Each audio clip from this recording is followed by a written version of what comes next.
Is an investing database that is very expensive, but it's free for all Addison Public Library cardholders. If you'd like a card and don't have one, please visit our building. And what you'll find out is if you visit our website before doing so, addisonlibrary.org, you can click on under Borrow, Get a Card, and it'll tell you exactly what you need to get that card. All right, so let's find a little bit what we're going to be talking about today. People who are beginners or seasoned investors will still learn something in this tutorial. No matter if you don't have a portfolio yet or if you've had one for quite a while, this database will show you how to protect your gains, how not to lose money, and how to save money. So, what are we going to learn today? This database will give us a lot of information, a lot of technical analysis from the professionals, a lot of good narrative analysis that you won't find anywhere else. You'll get numerous charts and figures. You'll be able to find out the stock sectors that your portfolio is invested in, the different investing styles that you have, different asset classes, different regions around the world that you might have investing funds or stocks. So, for instance, if you had South America, North America, Europe, and Asia all in one portfolio, it might tell you that you had a certain percentage in each of those. And it'll also tell you a little bit about where your stock intersects. And we'll be getting into all that, so let's just jump right in right now.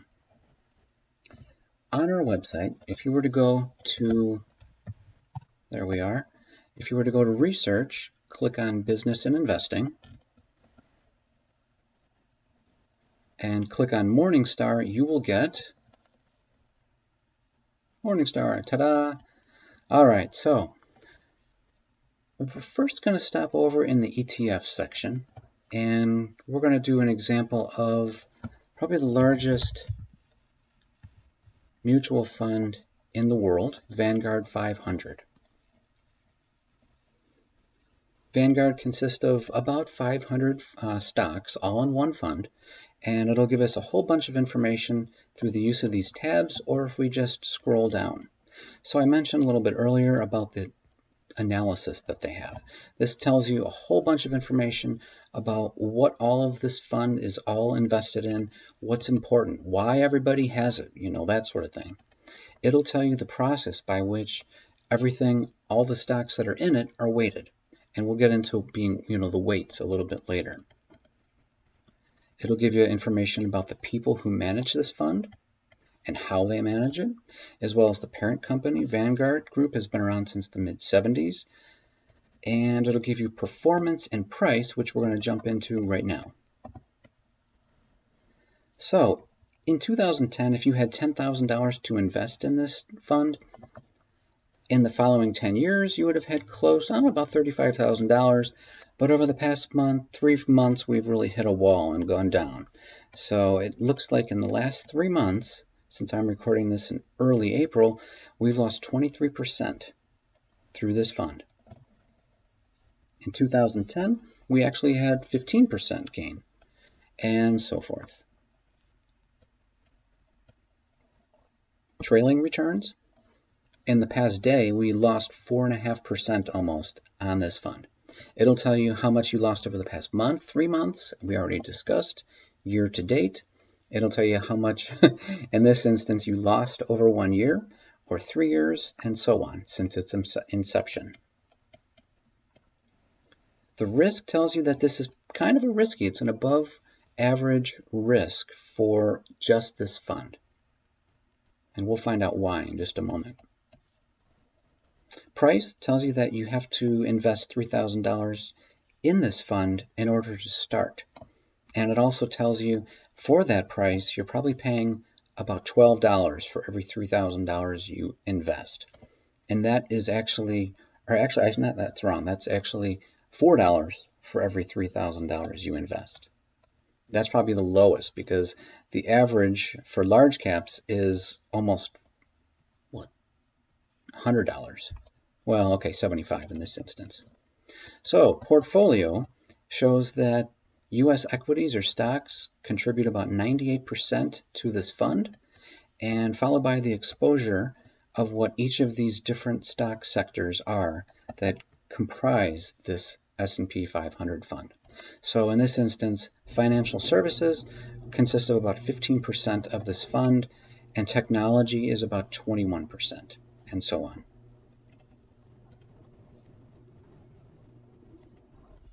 So our holdings is one of the most important aspects of what this database offers. It tells you that Microsoft is about 5% of this fund. So for instance, if you had $10,000 invested in this fund, $500 of it would be worth of Microsoft stock. Something similar for Apple, and it just keeps going a little bit lower based on the weighting. And I mentioned weighting before. It's how each of these stocks are weighted inside this fund. So of this $10,000, only $144 of it is actually Johnson & Johnson stock.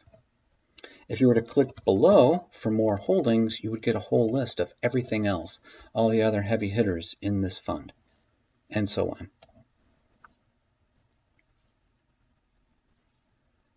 If we go on back up to the top, we can go on over to, let's see here.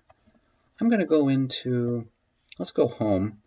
We're going to go over to one of my favorite analysis of this website is the Portfolio X-ray. X-ray will give you a whole idea, an overview, a wide overview of all of your entire portfolio. So we're going to presume that we have 4 different funds in this portfolio. This first one was the one we just looked at, the Vanguard 500, and that's, we're going to say 40% of our portfolio. We're going to say Vanguard total world stock. We'll say 30% of our portfolio is the world stock. Vanguard mid cap, we'll say that's going to be 20%. And we're not too cautious in this instance. We're going to do Vanguard, we'll do balanced instead, and say only 10% for that one. This should equal up to 100%. There we go. And now we're going to do an analysis of those 4 funds for our overarching portfolio and find out what it all looks like. So for here, we're going to click on Interpreter. And it tells us that U.S. stocks comprise 81% of our portfolio, whereas foreign stocks comprise 15% of it. 36% of it is large cap value, so stocks that are undervalued at that time, growth stocks like Amazon, and then mid or small cap and value and growth as well. It'll break down your portfolio based on cyclical, sensitive, and defensive. So defensive like, I don't know, toilet paper. Sensitive like industrials like Boeing, or cyclical, it could be financial stocks like JP Morgan Chase. So in this instance, financial services like Chase, Bank, and Wells Fargo, 15% is comprised of that whole portfolio. And so for instance, healthcare is almost 13%. It'll tell you if you have a lot of exposure, perhaps too much. You might be too aggressive, at least in this instance. Or you might have too little slow growth, like I mentioned, Procter & Gamble's toilet paper. Or a high-yielding one, which might be if you had many bonds or just stocks that have a very high yield. It'll also tell you where those are located, as I mentioned a little bit earlier, but it'll break it down into 2% in the United Kingdom, or Europe, developed countries, so Germany and the big companies in Germany or Japan or what have you. We're next going to go to the intersection area, which is really cool. It'll go over and tell you all the different stocks in each of those funds that you have and break them down by percentage points. So for Microsoft, that stock is in 3 of these different funds, and total they comprise 3% of your entire portfolio. Apple would comprise about 2% of your portfolio, and it just decreases from there. That really gives you a really good idea maybe why, in this instance, this portfolio is very aggressive, because it's all of these big heavy hitters here, Microsoft, Apple, Amazon, Facebook, and that sort of thing. We've already looked at asset class, talking about where it's value stock, growth stock, and that sort of thing. And I should say right here for stock style. And we've already looked at sectors, as I mentioned, healthcare and whatnot. This will tell you where it is in relation to the S&P 500. And one of the reasons why I focused on the S&P 500 is because that is the one that the investing world really looks at and says, this is how the economy is doing. You might hear a bunch about the Dow 30. Those are just the largest 30 companies that are in the Dow. But for the most part, it's the S&P 500 that tells you how the economy is doing. So there's our high yielders. It looks like we're a little bit under, actually. For fees, this is also very important. It'll tell you, again, how much you might be spending. So this is actually very good. Vanguard is a very cheap fund family. I think it's because they're so enormous. I think they're about 6 times larger than the next closest fund. So it just tells you that a lot of people gravitate toward that fund family. Okay, we've already covered regions before, where I was talking about United Kingdom, but that breaks it down into a little bit more of a nice pie chart.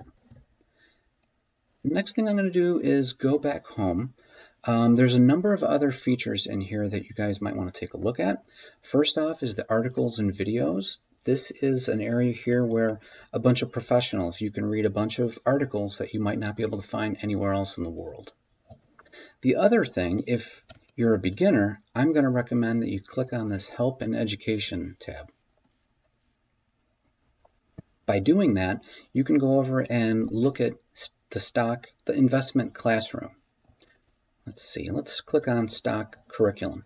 It'll go over and tell you, where stocks are and versus other investments. The magic of compounding, a whole bunch of different stuff that you can find out in there. And they'll have stuff on funds, mutual funds, what they are, why they're important, why people get them, cost related to it. We covered that a little bit. Portfolio, what that might be, what it looks like, what people are doing, what some people aren't doing. Like I mentioned, your time horizons, as well as bonds and durations. And they go into all sorts of things in this database. I highly recommend you take a look. Like I said, if you were interested and don't have a library card, feel free to come on in and visit us. We're on the 2nd floor. You can always ask us at the 2nd floor desk. Our staff is very helpful, very friendly, and we very much want to help you. So I hope this was helpful, and hopefully we'll see you soon.